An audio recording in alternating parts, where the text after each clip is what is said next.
പിതാവായ ദൈവത്തിൻ്റെയും കർത്താവായ യേശുക്രിസ്തുവിൻ്റെയും കൃപയും സമാധാനവും നാം എല്ലാവരുടെ കൂടെ ഉണ്ടായിരിക്കട്ടെ.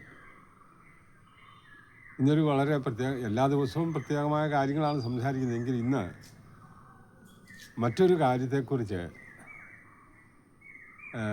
പ്രത്യേകമായി പറയാൻ ആഗ്രഹിക്കുന്നു. നമുക്ക് ഓരോരുത്തർക്കും ദൈവത്തിൻ്റെ ജീവൻ കിട്ടിയാൽ പോരാ, അത് സമർത്ഥമായിട്ട് തന്നെ കിട്ടണം. ഇതാണ് നമ്മൾ ഇന്നത്തെ വിഷയം. നമ്മുടെ കർത്താവായ യേശുക്രിസ്തു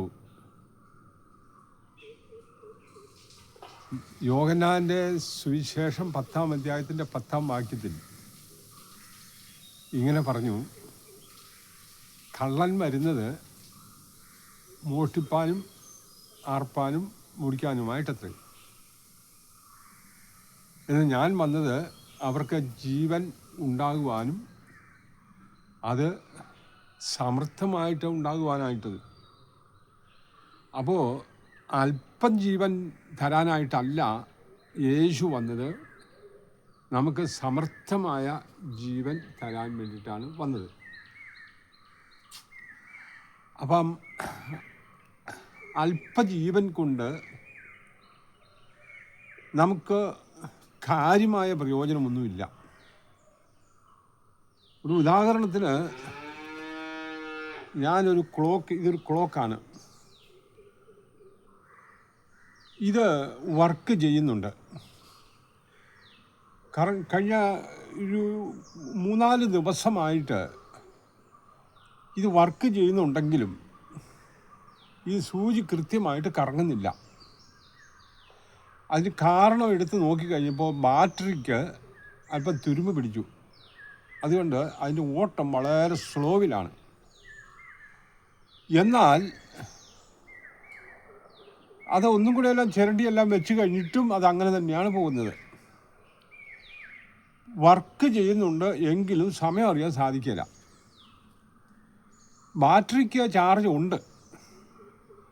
ഇതുപോലെയാണ് ഇന്നത്തെ കാലത്തെ അനവധി ക്രിസ്ത്യാനികളുടെയും കാര്യം.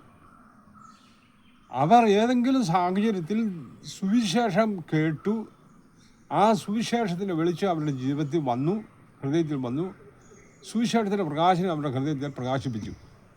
പക്ഷേ അല്പ വെളിച്ചം മാത്രമേ ഉള്ളൂ.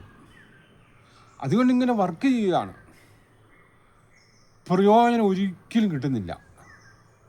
കാരണം ഈ അല്പജീവൻ കൊണ്ട് നമുക്ക് പ്രയോജനമില്ല.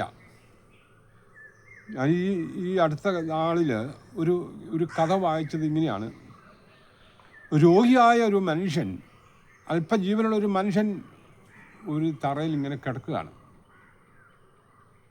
അപ്പോൾ ഒരു വിഷപ്പാമ്പ് ഇഴഞ്ഞ് വരുന്നത് കണ്ടു. ഈ മനുഷ്യൻ്റെ അടുക്കളയ്ക്ക് വരികയാണ്. ഈ മനുഷ്യന് ഈ സംഭവങ്ങൾ കാണുന്നുണ്ട്, പാമ്പ് ഇഴഞ്ഞ് വരുന്നത് കാണുന്നുണ്ട്. അത് വന്ന് കടിച്ചാൽ താൻ മരിക്കുമെന്ന് അറിയുന്നുണ്ട്. പക്ഷേ അതിന് ഓടിച്ചു വിടാൻ അതിന് സ്വയമേവ ശക്തിയില്ല. അതുകൊണ്ട് പക്ഷെ പാമ്പ് അടുത്ത് വന്നു.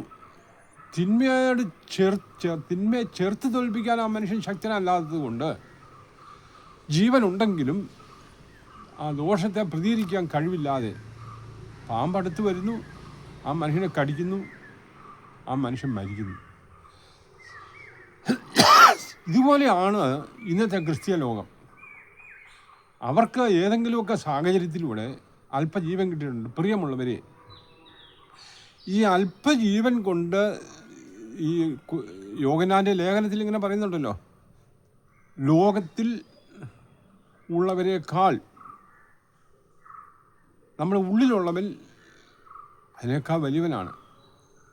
ഈ ലോകത്തിൻ്റെ പ്രഭുവാകുന്ന സാത്താനേക്കാളും, സാത്താൻ്റെ സകല പ്രവൃത്തികളെക്കാളും ശക്തിയേക്കാളും വലിയവൻ ദൈവത്തിൻ്റെ ആത്മാവ് നമ്മുടെ ഉള്ളിലുണ്ടെന്ന്. പക്ഷേ എങ്കിലും ലോകത്തിൽ ഇന്ന് അനേകം ആളുകൾ പരാജയപ്പെടുന്നു. അതിൻ്റെ കാരണം ഇതാണ്: അല്പജീവനേ ഉള്ളൂ. അല്പജീവൻ കൊണ്ട് നമ്മൾ ഒരിക്കലും തൃപ്തിപ്പെടരുത്. സമർത്ഥമായ ജീവൻ പ്രാപിച്ചെങ്കിൽ മാത്രമേ ക്രിസ്തു യേശു ലോകത്തിൽ ജീവിച്ച് കാണിച്ചു തന്ന മാതൃക പ്രകാരം അതല്ലെങ്കിൽ ആദിമ ക്രൈസ്തവ സമൂഹം ഈ ലോകത്തിലെ സകല തിന്മകളോട് എതിർത്ത് നിന്ന് ജയിച്ചതുപോലെ ജയമെടുക്കാനായിട്ട് കഴിയുള്ളൂ. യേശുക്രിസ്തുവിൻ്റെ ശിഷ്യന്മാരായി തീരാനായിട്ടാണ് യേശു എല്ലാവരെയും വിളിച്ചത്. പക്ഷേ ഇന്നത്തെ ആളുകളിൽ ആ വെളിച്ചം കാണുന്നില്ല. അവരെല്ലാം പറയുന്നത് ഞങ്ങൾക്കും വെളിച്ചമുണ്ട്, ഞങ്ങൾക്ക് അറിവുണ്ട്. അത് സത്യമാണ്. വെളിച്ചമുണ്ട്, അറിവുണ്ട്, പരിശുദ്ധാത്മാവിൻ്റെ ഇടപെടലുണ്ടായിട്ടുണ്ട്, ഇതൊക്കെയുണ്ട്. എങ്കിലും ക്രിസ്തുവിൻ്റെ സ്വഭാവത്തിലും ആ പ്രകാശനത്തിലും ജീവിക്കാൻ കഴിയാത്തതിൻ്റെ കാരണം ഈ ജീവൻ വെളിച്ചമായിട്ട് കിട്ടി, അത് സമൃദ്ധമായിട്ട് കിട്ടിയിട്ടില്ല. കൊരിന്ത്യർക്ക് എഴുതിയ 1-ാം ലേഖനം 3-ാം അധ്യായത്തിൻ്റെ 16-ാം വാക്യം പറയുന്നത്, നിങ്ങൾ ദൈവത്തിൻ്റെ മന്ദിരം ആകുന്നു എന്നും ദൈവത്തിൻ്റെ പരിശുദ്ധാത്മാവ് നിങ്ങൾ വസിക്കുന്നുവെന്ന് നിങ്ങൾ അറിയുന്നില്ലേ? ദൈവത്തിൻ്റെ മന്ദിരത്തെ നശിപ്പിക്കുന്നവനെ ഞാനും നശിപ്പിക്കും, ദൈവം പറയുകയാണ്. പിന്നെ ആ വാക്യം തന്നെ, ആ അധ്യായം തന്നെ, 6-ാം അധ്യായത്തിൽ പറയാണ്, നാം ഒക്കെ ക്രിസ്തുവിൻ്റെ ശരീരത്തിൻ്റെ അവയവങ്ങളാണ്. ക്രിസ്തുവിനോട് പറ്റിച്ചേരുന്നതിനൊക്കെ ക്രിസ്തുവിനോട് ഒരാത്മാവായി തീരുന്നു. ഇതൊക്കെ സത്യമാണ്. പക്ഷെ നമ്മൾ പാപജീവിതവും സുവിശേഷവുമായി ഇടകലർന്ന് ജീവിക്കാൻ പാടില്ല. ഒന്നെങ്കിൽ അവൻ 100% ദൈവവചനപ്രകാരം വിശുദ്ധനായിരിക്കണം. അല്ലെങ്കിൽ പ്രിയമുള്ളവർ, നാം ക്രിസ്ത്യാനി എന്ന് പറയുന്നതിൽ കാര്യമില്ല. അതുകൊണ്ട് നമുക്ക് ഇനി മുതലുള്ള കാലഘട്ടമെങ്കിലും നമ്മുടെ ദൈവം നമ്മളിൽ നിന്ന് ആഗ്രഹിക്കുന്ന പ്രകാരം, ഇതിൻ്റെയാണല്ലോ യേശു പറഞ്ഞത്, ഫലം കായ്ക്കാത്ത വൃക്ഷങ്ങളെല്ലാം വീട്ടിൽ കളയും. ഞാൻ മുന്തിരിവള്ളിയാണ്, എന്നിൽ കായ്ക്കുന്ന കൊമ്പുകളൊക്കെയും കൂടുതൽ കായ്ക്കേണ്ടതിനായിട്ട് ഞാനിത് ചെത്തി ഒരുക്കുന്നു. എന്നിൽ കായ്ക്കാത്ത ശിഖരങ്ങളൊക്കെ വെട്ടി എന്തു ചെയ്യും? തീയിലെറിഞ്ഞ് കളയും. അല്പസ്വല്പമൊക്കെ കായകൾ കാണും. നമ്മൾ പറയാം, നമ്മളും കൃഷിക്കാരൊക്കെ അല്ലേ, അല്പസ്വല്പമൊക്കെ കായവും ഫലമൊക്കെ ഉണ്ട് എന്ന് കരുതി നമ്മളൊരു വൃക്ഷം നിലനിർത്തുകയല്ല.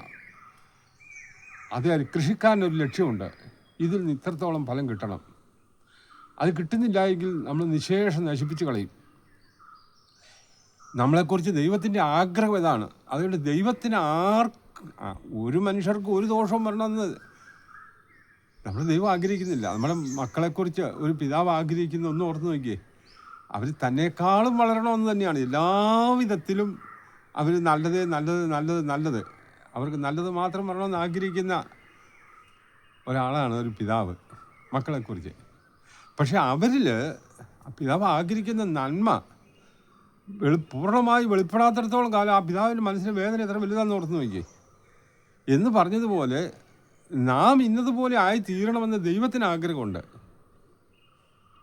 അതാകാൻ വേണ്ടിയിട്ടാണ് ദൈവത്തിൻ്റെ മഹാസ്നേഹം നമ്മളോട് വെളിപ്പെടുത്തിക്കുന്നത്. നമ്മുടെ കർത്താവായ യേശുക്രിസ്തുവിനെ ലോകത്തിലേക്ക് അയച്ച് നമ്മുടെ പാപങ്ങൾക്കെല്ലാം അവിടുന്ന് പരിഹാരം വരുത്തി യേശുക്രിസ്തുവിനെ അനുഗമിച്ച് ആ സ്വർഗ്ഗപിതാവിൻ്റെ അടുക്കിലേക്ക് യാത്ര ചെയ്യാൻ വേണ്ടുന്ന ഉപദേശങ്ങൾ, നിർദ്ദേശങ്ങൾ, പ്രസംഗങ്ങൾ, പഠിപ്പിക്കലെല്ലാം നടത്തി നമ്മളെ മുന്നോട്ട് കൊണ്ടുപോകുന്നത്. പ്രിയമുള്ളവർ, അതുകൊണ്ട് നമുക്ക് കിട്ടിയ ഈ അല്പം കൊണ്ട് തൃപ്തി ആകാതെ നാം വളരും. നമ്മുടെ കർത്താവായ യേശുക്രിസ്തുവിനോളം വളരും. ക്രിസ്തുവിനോട് യാത്ര ചെയ്ത് യേശു ലോകത്തിൻ്റെ വെളിച്ചമായിരിക്കുന്നത് പോലെ, യേശു ലോകത്തിൻ്റെ വെളിച്ചമാണ്, യേശുവിനെ അനുഗമിക്കുന്നവർ ഇരുളിൽ നടക്കാതെ ജീവൻ്റെ വെളിച്ചമുള്ളവർ അവരും വെളിച്ചം കൊടുത്തുകൊണ്ടിരിക്കും. നമ്മളിൽ നിന്ന് ലോകത്തിന് വെളിച്ചം കിട്ടണം. അങ്ങനെ ഞാനും ലോകത്തിന് വെളിച്ചം കൊടുക്കുന്നവനാകും എന്ന തീരുമാനത്തോടെ മുന്നോട്ട് പോകാൻ ദൈവമായ കർത്താവ് നമ്മെ ധാരാളമായി അനുഗ്രഹിക്കട്ടെ.